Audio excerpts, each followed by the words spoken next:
మనకి ఈ Dukes ball వివాదం అనేది ఇప్పుడు కూడా కంటిన్యూ అవుతానే ఉంది. ఎందుకంటే మనకి లార్డ్స్ టెస్ట్లో ఫస్ట్ ఇన్నింగ్స్లో చూసుకుంటే ఇంగ్లాండ్ బ్యాటింగ్ చేసేటప్పుడు శుభ్మన్ గిల్ పదే పదే అడుగుతూనే ఉన్నాడు ఎంపైర్ని, ఈ బాల్ సరిగ్గా లేదు బాబు ఒకసారి చూడు బాబు అని చెప్పేసి. అయినా సరే అదే బాల్తో వేయించారు అనుకోండి. అయితే ఇప్పుడు 46th ఓవర్లో ఇంగ్లాండ్ బౌలింగ్ చేసేటప్పుడు మన వాళ్ళు బ్యాటింగ్ ఆడేటప్పుడు ఇటువైపు జోఫ్రా ఆర్చర్ బౌలింగ్ చేస్తూ ఉన్నాడు, ఇంకో పక్క నుంచి కేఎల్ రాహుల్ బ్యాటింగ్ ఆడుతూ ఉన్నాడు అనమాట. అయితే మనోడు ఏం చేశాడంటే షార్ట్ బాల్ వేసాడు. షార్ట్ బాల్ వేసిన తర్వాత కొంచెం డౌట్ వచ్చింది జోఫ్రా ఆర్చర్కి, ఏది నేను సరిగ్గా వేయలేదా, లేదా అంటే బాల్ సరిగ్గా పడలేదా, లేదంటే బాల్ షేప్ అవుట్ ఏదో అయిందా అని చెప్పేసి ఒక డౌట్ వచ్చి బాల్ తీసుకుని వెళ్ళి అంపైర్ దగ్గర పెట్టాడు. ఈ బాల్ ఒకసారి చూడు బాబు అంటే అతను రింగ్ తీసి రింగ్లో నుంచి పాస్ చేశాడు. అంతా షేప్ బాగానే ఉంది కదా, దీనిలో నుంచి కూడా బాగానే దూరుతుంది, ఈ బాల్తోనే వెయ్యి అని చెప్పేసి పంపించేశాడు. సో వెళ్ళేటప్పుడు జోఫ్రా ఆర్చర్ కూడా అతని రియాక్షన్ అర్థం చేసుకోవచ్చు మనం.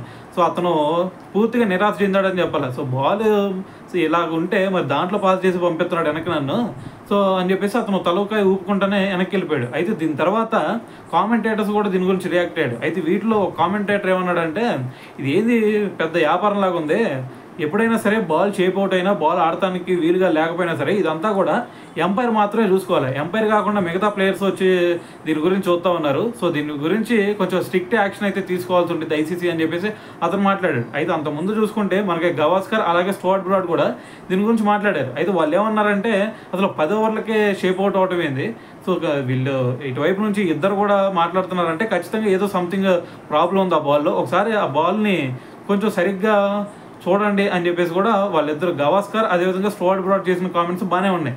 కానీ ఇటువైపు ఆ కామెంటేటర్ ఎవరైతే ఉన్నారో సో ఆయన చేసిన కామెంట్సే కొంచెం వీళ్ళకి ఎగ్నెస్ట్గా కనిపిస్తున్నాయి అనమాట. సో మరి దీని గురించి మీరేమనుకుంటున్నారు అనేది కూడా తెలియాలి కదా. సో మరి తెలియాలంటే కింద కామెంట్ చేయాలి కదా. సో కింద కామెంట్ చేసేయండి.